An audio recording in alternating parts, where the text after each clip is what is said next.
Hello, I'm going to be talking about Any Moment. This is going to be a short review. This is the third book of the series. I will not be doing reviews for the previous two books, I don't think, because there's just not enough to talk about. This is one of the book series that this never really happens to me often. It's probably happened to me probably like 2 times out of 5% out of, when it happens to me. My tummy rumbled then. This is a free book series. This is the last one. This book is just this book series was just a complete disappointment and tease. I read the first one, I thought it was okay. The second one was really crap and disappointing. It was kind of just like, because the books are really long as well, they're like 12 hours long each. And especially the second one was just kind of like me reading, wasting like 10 hours of my life. And even this one was like over 11 hours. And the book could have been finished in 3 hours. It was like the author just dragged it out, and I just didn't care about all the stuff that she put into it, and the characters I just don't get on with them. I mean, this book has made me cry. I have felt emotionally attached to it, but it doesn't feel, there's nothing there for me. I don't understand why they make these decisions they do.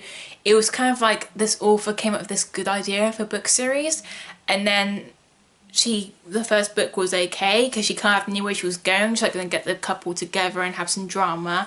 And in the second book it was kind of like, oh, I don't know what to do. What could make this story interesting? We're going to make them break up. And of course that happened, and the book was like, most of the book was just them broken up for like 90% out of 100 of it, just them all broke up, and then the girl acting weird, the guy acting weird, trying to find out why the girl acted weird, and it was just something really stupid. She's like, oh, I got cancer, that's why I had to dump you, because I couldn't have you in my life and all this stuff. I had to keep it secret from everyone but my best friend, and all this sort of crap. It was really so silly. Then we found out she's pregnant, and it seemed pointless to me. It was just like, this book was more like a manual. It was a guide to like how not to screw your life out, or how to not do dumb decisions that affect people that care about you. What shit people do. It was just kind of like a shit, really. And I thought, because I read the first book, I thought this book was okay. I think I gave it like 3 out of 5 or 2 out of 5. It wasn't, I couldn't say, it was like right in the middle. I couldn't say it was terribly bad, but it wasn't terribly good either. So I thought I might as well read the next book and just see if it gets any better. And it just went completely downhill, and I was just like, I don't know if I can really be bothered to finish the series, even though it's just one more book. And I thought, I still kind of want to know what happened, even though it was really crap. And I went and finished it, and I regret actually paying money to buy the book and finishing it. I was just like, yeah, I was right earlier to not finish the book, Lucy, but you decided to. I still had it on my to-read list because I wasn't sure if I was going to read it, and I thought I might as well just see what happens. And I honestly do feel like, hey, that was a waste of 11 hours of my life. Like, I read this to yesterday, and yeah, I was just like, oh, okay. I don't really know what to say about this book. Anyway, the summary of it basically is like this girl wants to sell her virginity for money because she's a virgin, and she loves playing. She's a gamer. She really loves playing this game. It's like Dungeons and Dragons game, for the geeks, where you have to try and figure out, and you make like a little avatar, and you go around and do quests and fight people and dragons and demons and zombies or whatever in castles, and get treasure and potions, and she hangs out. She's got a gay best friend, and he plays, and she's got like another friend that they don't know who he is, because he's like, you got like a username, and we don't know who it is. We know it's a guy, but we never hear his voice. Some people wear headsets and talk to it, like you can do on games and stuff. And she ends up meeting the guy who's going to be the guy that she has to give her virginity to for money. And it turns out the guy that she is going to give her virginity to is the guy that has been her friend, who we didn't know if he was actually a guy or not, because he wouldn't speak in the game, was this guy. And he's like this rich gamer who actually developed the game that she's so obsessed with. And he's actually kind of in love with her. He actually cares about her because they've been friends for like over a year or something, but she never knew it was him, and he just tries to act like a dick to her at the beginning. But yeah, this girl's just really dumb, and the guy just seems really uptight, and just, they always have reasons for doing stuff, and it just doesn't feel very good. It's like, I don't have to explain, it's like when a girl dumps a guy or something, and you must have a good reason. It's like when, I don't know, how to explain it, it's like if you're in a really good relationship and you're madly in love, and then out the blue this girl just dumps you, and you're like, why? You know, I treat you like really good, and we're in a good relationship, I thought we were really happy, I thought we were going to get married and all sorts of stuff, and then she just doesn't even tell you a reason why, because she doesn't have a good reason. And when she tells you the reason, you're just like, you dumped me because of that? What, because I didn't like the way your dress was or something? That wasn't what happened, but that's what this book feels like. It just feels like they're putting, you know, crap at your ass basically, and this author's made money off it. I haven't ever read books of hers before, but I read all 3 of this series and I just thought it was crap. I haven't read many books or book series that have disappointed me. Of course, there's some books that I didn't enjoy as much, but this month I think I've read probably about 3 books I just didn't like. Some of them were alright, but this one, I actually just regret reading this book series. I wish I'd never heard of it and never wasted my money and time reading it, because I seriously could have gone out and found a better book series to be addicted to and been like, yes, I love this. But I think sometimes it is good to read bad books, because then, you know, at least you've got the taste and you don't like everything. So I don't want you to, it sounds bad when you go like, I like everything, because, you know, that's impossible. But yeah, it was crap. I just I didn't find it very good, and I just didn't like the characters. They weren't very relatable unless you're really dumb and stupid and you make really stupid decisions, just because this book kind of just, this is a good way to describe the books that this author wrote of this series. I'm not saying all her books are crap, 'cause I haven't read all of them, but hey, maybe some books that she writes are really good. But for me personally, I just thought this is how to lose money. This is not a good series. But this book, basically, the whole series of this gaming series, what's the series called? I think it's called The Gaming System, whatever. But this book series basically feels like a dumb ass girl who goes to a robber, and he's about to steal £1 million from you or something, and you just hand in the bag of the money. What's the logic behind that? Like, you're gonna burgle me, oh here's the money, why don't you just take it?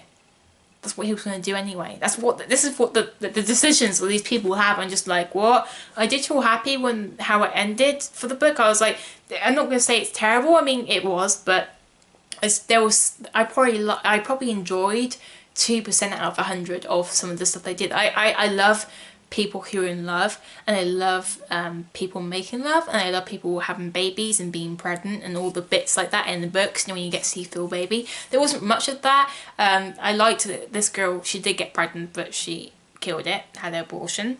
But she had a right to, but just for me personally, if I was her, I would have kept it, even though the boyfriend and everyone was making out that it was the wrong decision. They're like, you're sick, you're gonna die, you can't kill the baby. But not because, you know, there's nothing wrong with killing a baby when you've got to put your health first when you have cancer.